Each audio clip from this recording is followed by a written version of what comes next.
Hello, kamuultan nagaa oltanii ijoollee Oromoo marti keessan nagaa keessanii nagaa kooti galata waaqaaf kam jirtu jiruuf jireenya maal fakkaata? Waan tokko dubbachuu dhufe. Waan ani dubbachuu dhufes waa'ee guyyaa har'aa miidiyaa har'a deemaa oolu tokko. Jarri kun mircaa odoo mo'atiin mataa irratti nu hagaa jiru.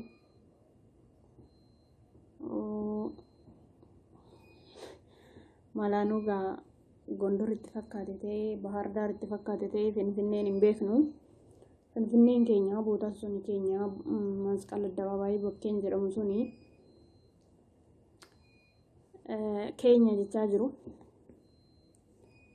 Lafa Gondor itti fakkaate ta'ee lafa Goojjam itti fakkaate ta'ee yookiin immoo Bahar Daar itti fakkaate ta'ee naan galle wanti suni.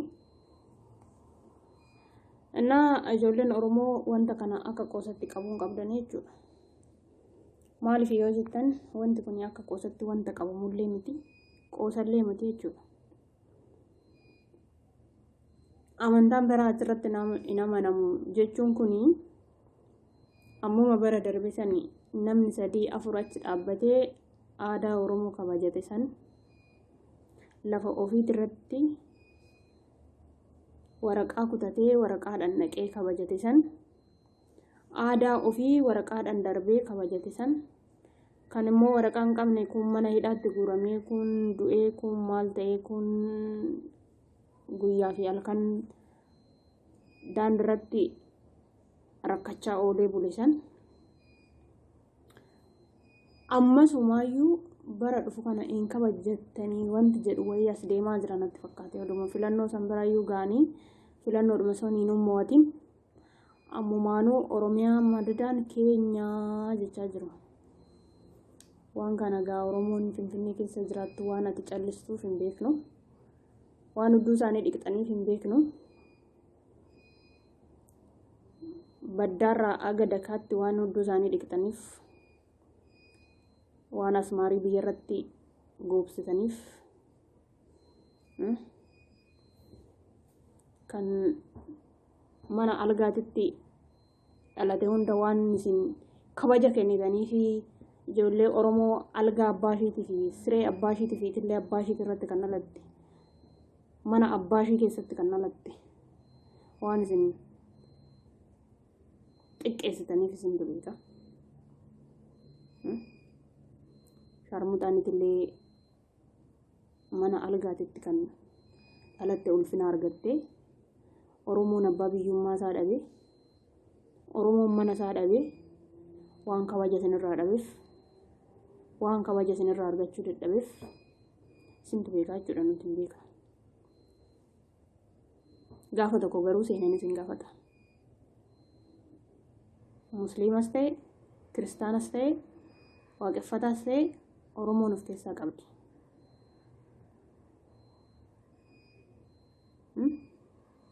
Mana tokko keessa fakkeenyaaf dhabamee dhabamu waaqeffataanii fi musliimni hin dhabamne. Mana tokko keessa mana Oromoo keessatti waaqeffataanii fi kiristaanni hin dhabamne. Mana tokko keessa wanta akkasii kan dhabamne balbalaan wal beekna balbalaan hin jira. Finfinnee irraa kaasee haga baadiyyaatti.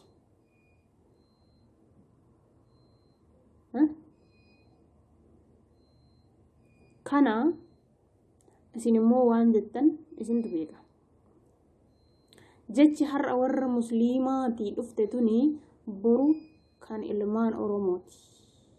Kan warra irreessi akka isiniif hin danda'amne akka isin godhan baruu qabdu isin warri abbaa gadaa. Warra abbaa gadaa jettanii maqaadhaan of waamtanii. Si warri abbaa gadaa warra abbaa gadaati jettanii namicha amantaa hin qabne uffata abbaa gadaa uffistanii ulee abbaa gadaa qabachiistanii bokkuutti keessanii bokkuun inni gaafa san kaawwate har'a bakkee hundatti adda isaatirra taa'ee bakkee hundatti isa buseechaa jira. Ulee abbaa gadaa kan inni qabate isin warra abbaa gadaa of hin jettan malee waa'ee gadaatu maalitti beektanii odoo warra abbaa gadaa taatanii waa'ee gadaa beektanii namitti amantaa hin qabne namitti kiristaanaa fakkaattu argite kiristaana fakkaattu, musliimoo argite musliima fakkaattu, waaqeffataa argite waaqeffataa fakkaattu. Nama amantaa hin qabne nama argite nama amantaa hin qabne fakkaattu akka gaararraa bifa jijjiirrattu. Fiddanii mataarra nu keessanii.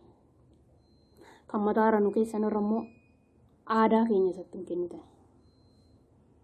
Aduu zambiyya salphistanii. Warri qeesii gaabbaatti uffistanii Yesuusis suuqaa gadi nuu bu'e jettanii. Harka cabacabdanii.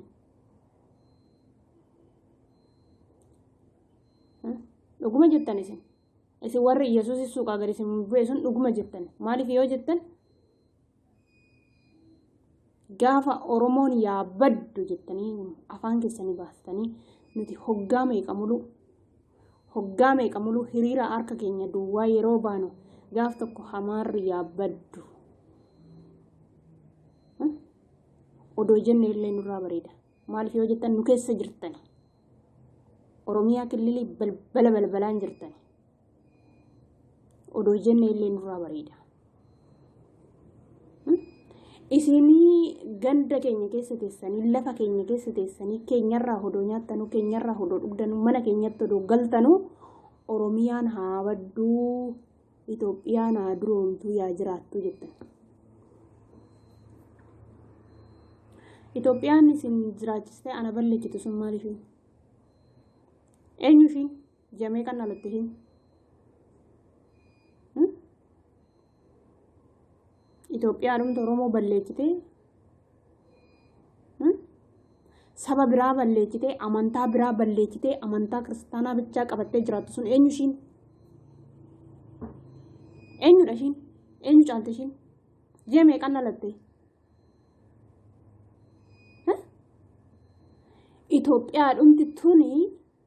Itoophiyaadhumti amantaa biraan jaalanne tuni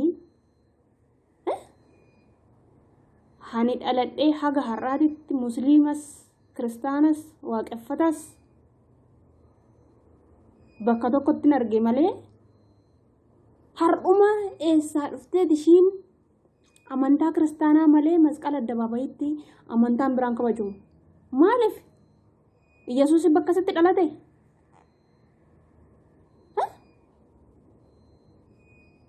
Moo beeta kiristaana bakki sun? Maal waan ta'eef?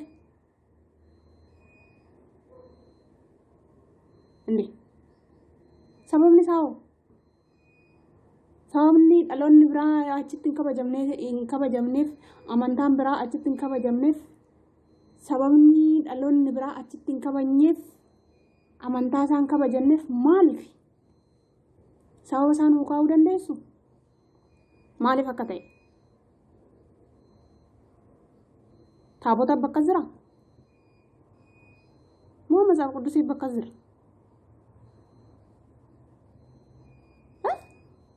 Sheeminis nin qabu. Sheemiin beektanii. Yoo namni callise. Jettanii immoo amma diinqumaa gadi nu ari'uu jammartanii. Gola isinii dhiisna diinqatti ol dabartan. Akkam eega. Akkamittoo isinitti man isinii gala. Akkamittoo isinitti man sammuun keessan isinii fudhata. Kamu gade sini gala jechi nama maal warri sammuun fuuzoo maal isini yoo yaaddan maal ta'a haga yoomititti akkanumatti fuuzoo taatanii jiraattu. Bahar Dar koo mootii kun Finfinneedha. Finfinneedha. Lakki gobaa kuma qartanii naafina boruusinuma dhaqa. Lakki akka amma caffartan kanatti isininaafuu lakki gobaa nama isin dhadhaabaa deemtan kun boruu waggaa achi as isin deebitan isinuma laal hudduu isin naqa. Marfees namaan dhaabina gobaas namaan dhaabina boruusinuma hudduu dhaqa. Zarinatas isintu nu barsiise. Oromoon zarinnatan beeku. Oromoon gowwaadha. Odoo gowwaa ta'uu baate diinqa isaa keessa taa'ee gola isaa siin laatu. Yookiin immoo gola taa'ee diinqa isaa siin laatu. Kana baruu qabda.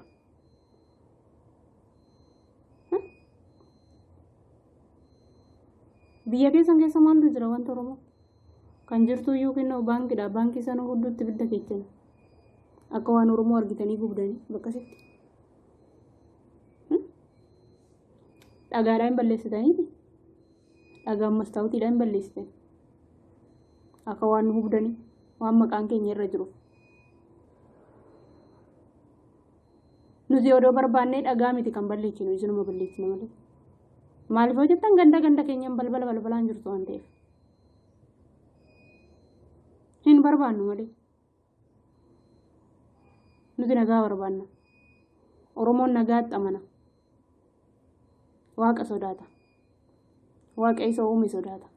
Jecha afaanitiin illee safuu sodaata. Safuu beeka. Safuu irratti ilaalani. Safuu irratti guddani. Aadaa qabna.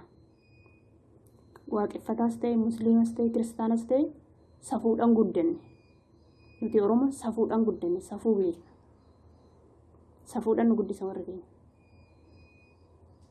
Mana algaatitti nu guddisne. Mana abbaa keenyatti, mana haadha keenyatti dhalannee guddanne.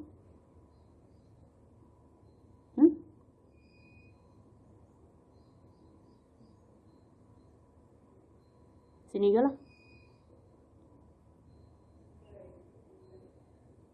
Safuu odoo barattanii Oromoo irraa barattu sun safuun beektan barachuus hin dandeechan.